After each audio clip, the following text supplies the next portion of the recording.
Hey, this is Brother Barnes. Let's do a basic dilution calculation together. How many milliliters of water must be added to 75 milliliters of a 1 molar potassium hydroxide solution to dilute it to 0.75 molar?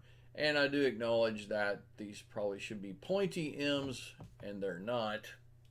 The formula that I use is that the initial volume multiplied by the initial molar concentration is equal to the final volume times the final molar concentration. I solved for final volume and I substituted the initial volume 75 for VI.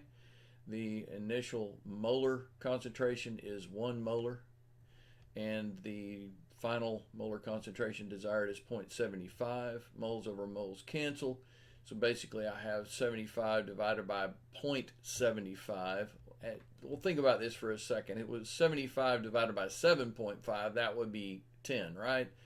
So this is really not much of a stretch to say that 75 divided by 0.75 is equal to 100 milliliters. That doesn't answer the question, though.